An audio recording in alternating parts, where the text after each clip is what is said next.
The rain came down in sheets that evening, turning the city streets into rivers of light and shadow. Victoria Ashford sat against the cold brick wall, her tailored mint blazer soaked through, her blonde hair plastered to her face at 38 years old. She had built an empire from nothing. Ashford Digital Solutions employed over 200 people, and had just secured a contract worth millions, but none of that mattered now. Her ankle throbbed with a pain so intense it made her vision blur. She had been walking to her car after a late meeting when her heel caught in a storm. The fall had been swift and brutal. Now she sat in an alley behind the building, her phone dead, her ankle already swelling to twice its normal size. She tried to stand twice, and both times the pain drove her back down.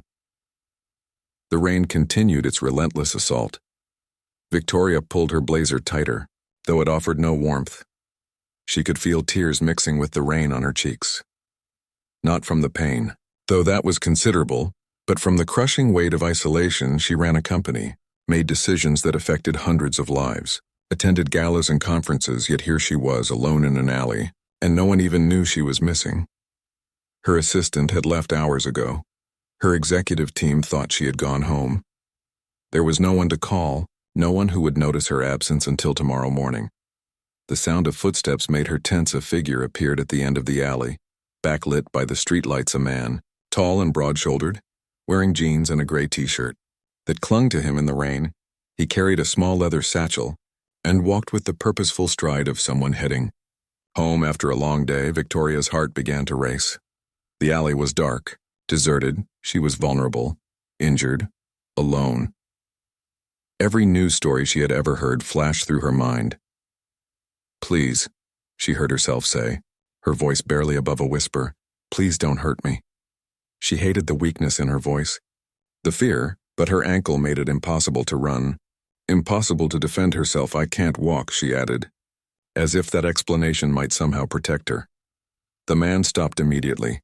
He held up both hands, palms forward in a gesture of peace. "Ma'am, I'm not going to hurt you," he said, his voice gentle, calm. There was something in his tone that reminded her of a teacher speaking to a frightened child. "I'm just heading home from work." He took a small step closer, moving slowly, deliberately. "Are you all right? You're sitting in the rain." Victoria tried to read his face in the dim light. He appeared to be in his early 30s, with dark hair and kind eyes that showed genuine concern. Still, she remained cautious. "I fell," she managed, "my ankle. I think it might be broken." The man's expression shifted immediately to one of worry. "How long have you been out here?" "Maybe 20 minutes, Victoria said, though it felt like hours. "My phone died." Without hesitation, the man pulled out his own phone. "I'm calling an ambulance." "No," Victoria said quickly. Then softer, "No, please, I just need help getting to my car. It's just around the corner." The man looked at her skeptically. "Ma'am, if your ankle is broken, you shouldn't be driving." "I'll be fine," Victoria insisted, though she knew it was foolish. But an ambulance meant questions, paperwork, hours in an emergency room. It meant admitting weakness, losing control. The man seemed to sense her reluctance. He crouched down, careful to maintain a respectful distance. "My name is Lucas Hayes," he said. "I'm a high school history teacher. I work just 2 blocks from here." He gestured to his satchel. "I've got my school ID if you want to see it. And I have a daughter waiting for me at home. She's 7 years old. Her name is Emma." Victoria felt some of the tension leave her shoulders. There was something about the way he spoke, the specific details that felt honest. "Victoria," she said quietly. "Victoria Ashford." Lucas nodded. "Nice to meet you, Victoria. Though I wish it were under better circumstances." He looked at her ankle, which was now visibly swollen even in the dim light. "That looks really painful." "It is," she admitted. Lucas thought for a moment. "Here's what I think we should do. I'm going to call my neighbor, Mrs. Chen. She lives in my building and she watches Emma sometimes. I'll ask her to stay with my daughter for another hour." "You don't have to do that," Victoria protested. "Then I'm going to help you get to the emergency room," Lucas continued as if she hadn't spoken, "because that ankle needs proper medical attention." "I don't even know you," Victoria said. But her voice lacked conviction. "I know," Lucas replied gently. "But you're hurt and you need help, and I'm here. Sometimes that's all that matters." He pulled out his phone again. "I'm calling Mrs. Chen now, okay? You can listen to the whole conversation." Victoria watched as he made the call, speaking in warm, familiar tones to his neighbor. She could hear a woman's voice on the other end, cheerful and understanding. "Emma's already asleep," Lucas explained after hanging up. "Mrs. Chen says she'll stay until I get back." He stood and removed his thin jacket, offering it to Victoria. "Here, it's not much, but it's drier than what you're wearing." Victoria accepted it. Surprised by the gesture, she draped it over her shoulders. She caught the faint scent of coffee and old books. "Now," Lucas said, "I'm going to help you stand. We'll take it slow if the pain is too much. We stop immediately." He offered his hand. Victoria hesitated only a moment before taking it. His grip was firm, steady as he helped her to her feet, supporting most of her weight. The pain in her ankle flared hot and sharp. She gasped. Gripping his arm, "Easy," Lucas murmured. "I've got you. You're not going to fall." They stood there for a moment, Victoria leaning heavily against him, breathing through the pain. "My car is at the curb just outside the building," Lucas said. "About 30 feet. Do you think you can make it if I support you?" Victoria nodded, not trusting her voice. They moved slowly, Lucas patient and careful with each step. The rain continued to fall, but Victoria barely noticed anymore when they reached his car, a modest sedan with a child's booster seat in the back. Lucas helped her into the passenger side with surprising gentleness. He removed the booster seat and placed it in the trunk, then climbed into the driver's seat. "Closest hospital is St. Mary's," he said, starting the engine. "About 10 minutes from here." As they drove through the rain-slicked streets, Victoria found herself studying Lucas's profile. "Why are you helping me?" she asked quietly. Lucas glanced at her, a slight smile on his face. "A few years ago, my wife got sick," he said, his voice steady but sad. "Cancer. It happened fast." He turned his attention back to the road.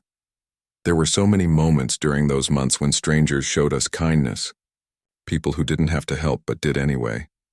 He paused at a red light. "A nurse who stayed past her shift to sit with my wife when I had to pick up Emma from school. A neighbor who brought meals every week. A teacher who tutored Emma for free when she fell behind because of everything happening at home." The light turned green. "My wife passed away 2 years ago," Lucas continued softly. "But I never forgot those acts of kindness. They kept us going when everything felt impossible." Victoria felt tears welling in her eyes. "I'm so sorry," she whispered. "Thank you," Lucas said.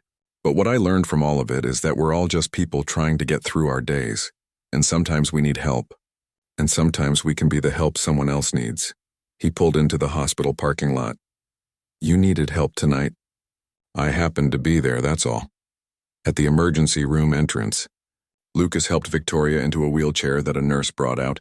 He stayed with her through the check-in process, providing calm support when the receptionist asked questions. When they finally called Victoria back for examination, Lucas stood to leave. "You don't have to stay," Victoria said. "You've done more than enough. You need to get home to Emma." Lucas smiled. "Mrs. Chen won't mind, but you're right. I should check on my daughter." He pulled out his phone. "Can I give you my number, just so you can let me know you're okay, and so you have someone to call if you need a ride home later?" Victoria took his number, her fingers trembling slightly as she entered it into her phone, which a nurse had plugged in to charge. "Thank you, Lucas," she said, and meant it more deeply than she had meant anything in a long time. "You're a good man. Just a regular person who happened to be in the right place," Lucas replied. He hesitated, then added, "Take care of yourself, Victoria. And don't try to be too tough. Let the doctors help you." After he left, Victoria sat in the examination room waiting for the doctor. She thought about Lucas's words, about kindness from strangers, about accepting help. She thought about how she had built walls around herself in the name of strength and success, how she had equated independence with worth. The doctor confirmed what Victoria had suspected: a fractured ankle. Not broken completely, but serious enough to require a cast and crutches. 6 weeks of limited mobility.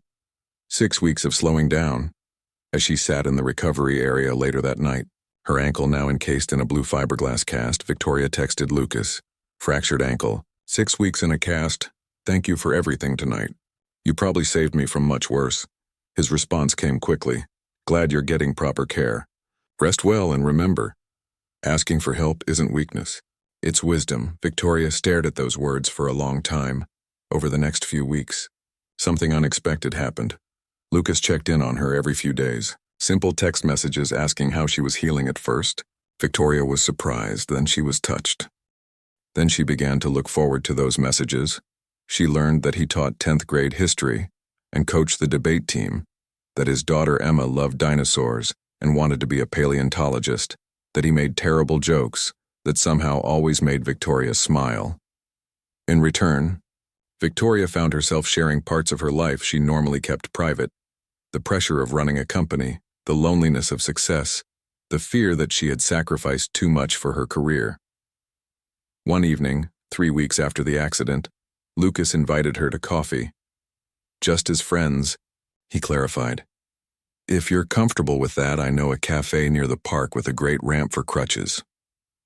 Victoria agreed, surprising herself. They met on a Saturday afternoon, Emma in tow. The little girl wore a bright yellow raincoat. Even though the sun was shining, "Daddy says you hurt your ankle?" Emma said solemnly, staring at Victoria's cast. "Did you cry?" "Emma," Lucas said gently, "remember what we talked about." "It's okay," Victoria said, smiling at the child. "Yes, I did cry. It hurt quite a lot." Emma nodded seriously. "When I fell off the monkey bars, I cried too. Daddy says crying is okay when things hurt." "Your daddy is very smart," Victoria said. Over coffee, while Emma drew pictures at the table, Lucas and Victoria talked. Really talked, in a way Victoria hadn't talked to anyone in years. She told him about growing up poor, about building her company from nothing, about the constant fear that it could all disappear. He told her about losing his wife, about learning to be both mother and father to Emma, about the moments when he felt inadequate, but kept going anyway. "You know what I've learned?" Lucas said, watching Emma color. "Life isn't about being strong all the time, it's about being brave enough to keep going even when you're not." Victoria thought about that night in the alley, sitting in the rain, too proud to call for help until she had no choice. "I think I've been confusing strength with isolation," she said quietly. Lucas reached across the table and squeezed her hand briefly. "A lot of us do that," he said. "But you're learning. That's what matters."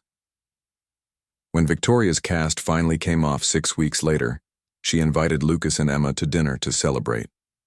She cooked, something she hadn't done in years.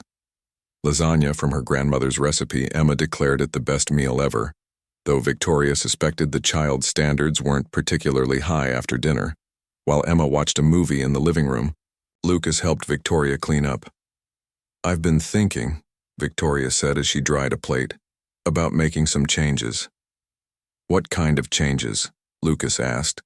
"I'm promoting my deputy to co-CEO," Victoria said, "sharing the responsibility. The company has grown too large for one person to manage alone anyway, and I've realized I don't want to spend all my time working."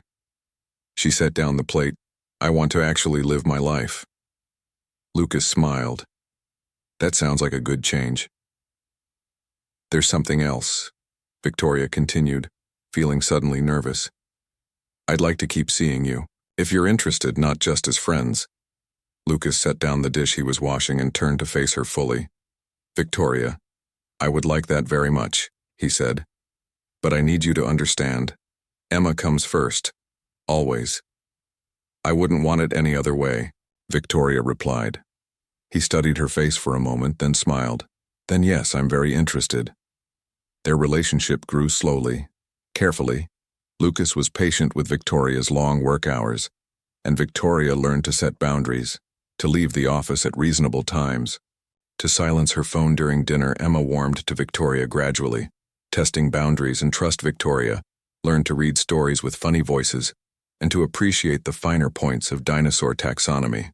One rainy evening, almost a year after that night in the alley, Lucas and Victoria walked through the city together. They passed the alley where they had first met. "You know," Victoria said, stopping to look at the brick wall, "I used to think that night was the worst moment of my life, sitting there in the rain, helpless and alone." She turned to Lucas. "But it was actually the beginning of the best part of my life because it taught me that accepting help isn't weakness. It's connection." Lucas pulled her close. "And it taught me that sometimes the people who seem to have everything together are the ones who need kindness most. The rain began to fall, gentle this time. Warm Emma, walking ahead of them, spun in circles with her arms outstretched, laughing. "Come on, you two," she called back. "We're going to get soaked." Victoria and Lucas looked at each other and smiled. They didn't hurry to get out of the rain. Sometimes, they had learned, the storms bring exactly what we need even if we don't know we need it until it arrives. And sometimes, the greatest strength isn't in standing alone. It's in having the courage to reach out, to accept help, to let someone else share the weight. That evening, sitting in Lucas's apartment while Emma showed Victoria her latest dinosaur drawings, Victoria's phone buzzed. It was a message from her deputy, now co-CEO, about a crisis at work. The old Victoria would have rushed out immediately. Instead, she typed a brief response delegating the decision and turned her phone to silent. "Everything okay?" Lucas asked. "Everything's perfect," Victoria said. And for the first time in her adult life, she meant it. She had learned that success wasn't measured in contracts and profits.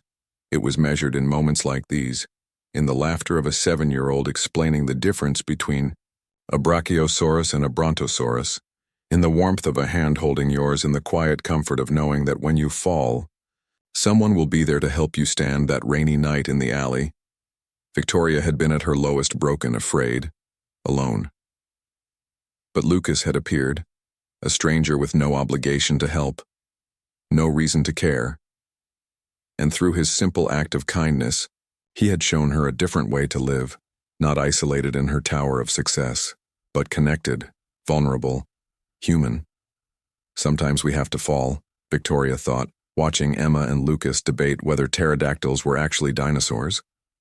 Sometimes we have to sit in the rain, unable to stand on our own, because that's when we learn the most important lesson, that we were never meant to do this alone. That strength isn't about never needing help. It's about having the wisdom to accept it when it's offered, and the courage to offer it when we can.